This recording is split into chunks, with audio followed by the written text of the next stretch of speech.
कैसे हैं प्यारे बच्चों, उम्मीद करते हैं कि अच्छे होंगे। तो चलिए प्यारे बच्चों, आज स्टार्ट करने वाले हैं हम कि जैसा कि आप लोगों ने थंबनेल देखा ही होगा, मैं भी आज बताने वाला हूं एक्सप्लेनेशन, जो कि आपके एग्जाम के लिए काफी ज्यादा इंपॉर्टेंट होने वाला है। सर वो इंपॉर्टेंट कैसे होने वाला है? तो आपको पता है कि जैसे कि पोएट्री एक्सप्लेनेशन जो होता है वो 4 नंबर का पूछता है और प्रोज भी 4 नंबर का पूछता है। क्योंकि पोएट्री एक्सप्लेनेशन में 4 ऑप्शन होते हैं और किसी एक को आपको लिखना होता है। तो अभी आज हम बात करने वाले हैं उसी एक एक्सप्लेनेशन के बारे में जो कि आपके एग्जाम के लिए काफी वीवीआई होने वाला है। तो चलिए स्टार्ट करते हैं। देखिए प्यारे बच्चों, ये रहा आपके स्क्रीन पे जो क्वेश्चन दिख रहा होगा। देखिए कहता है yesternight the sun went hence and yet here today. और जैसा कि आप लोगों ने लाइन देखकर ही पहचान लिया होगा कि ये कौन से चैप्टर से है। तो ये कौन सा चैप्टर है? तो sweetest love I do not go से है ना। Sweetest love I do not go से। सर कैसे पहचाना? तो यस्टर नाइट से, है ना। यस्टर नाइट मतलब जैसे कि कल, है ना, कल सूरज चला गया, फिर यहां दोबारा क्या है, आ गया है। हम लोगों ने sweetest love I do not गो वाले चैप्टर में पढ़ा भी था।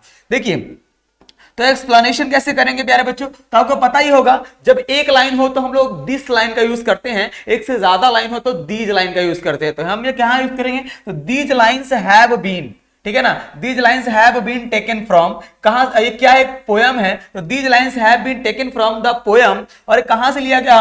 कहां से लिया गया प्यारे बच्चों? तो sweetest love I do not गो। कहां से लिया गया प्यारे बच्चों? Sweetest love I do not go से लिया गया है। कंपोज का मतलब होता है रचनाकार। इसके रचनाकार कौन है? बाय किसके द्वारा रचा गया है? तो जॉर्डन के द्वारा रचा गया है। किसके द्वारा रचा गया प्यारे बच्चों? जॉर्डन के द्वारा।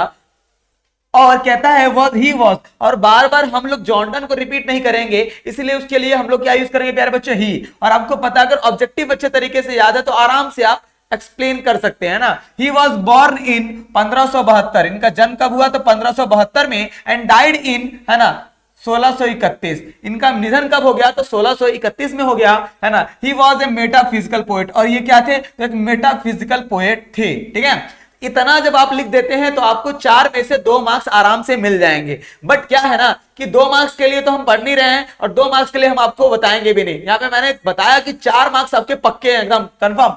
तो देखिए क्या कहेंगे इसके बाद, जो इन द एबव लाइंस, जैसे हम लोग हिंदी में पढ़ते हैं ना, है ना, तो उपरोक्त पंक्ति के माध्यम से कवि कहना चाहते हैं कि, वही बात यहां पे भी लिखेंगे। In the above lines the poet says that, कवि कहता है कि, है ना, क्या कहता है सुनिएगा। ही वॉन्ट्स टू एक्सप्रेस, वो एक्सप्रेस करता है, वो व्यक्त करता है सन्स लव टू नाइट, है ना। जैसे कि सूर्य जो है आज रात क्या कर गया? चला गया। The sun loves a lot of his beloved, है ना। He went away from here and today his here again. जैसे कि कल सूर्य क्या कर गया? चला गया और आज फिर वापस आ गया है। उसी तरीके से मैं भी जाऊंगा, है ना, और उसी रफ्तार से, उससे दुगनी रफ्तार से मैं जाऊंगा, है ना, उससे भी दुगनी की दुगनी रफ्तार से मैं वापस आ जाऊंगा। ये बात कौन कहते हैं? तो sweetest love I do not गो के जो पोएट हैं जॉर्डन कहते हैं, है ना। तो उम्मीद करते हैं कि एक्सप्लेनेशन समझ में आया होगा। कैसे हमने लिखा था आपको पता ही है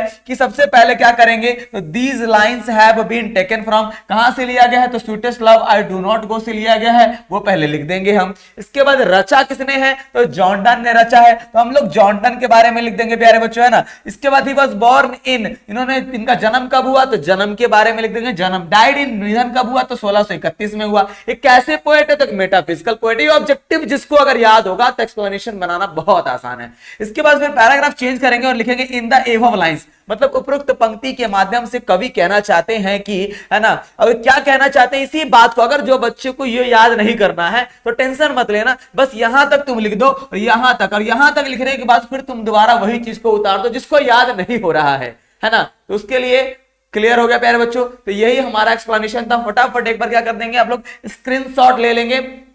क्लियर है? स्क्रीनशॉट ले लेंगे एक बार। चलिए उम्मीद करते हैं कि, चलिए समझ में आ गया होगा। आगे बात करते हैं, ठीक है। तो आज के लिए इतना ही, बाकी बात करते हैं प्यारे बच्चों अगले वीडियो में। तब तक के लिए जय हिंद, जय भारत।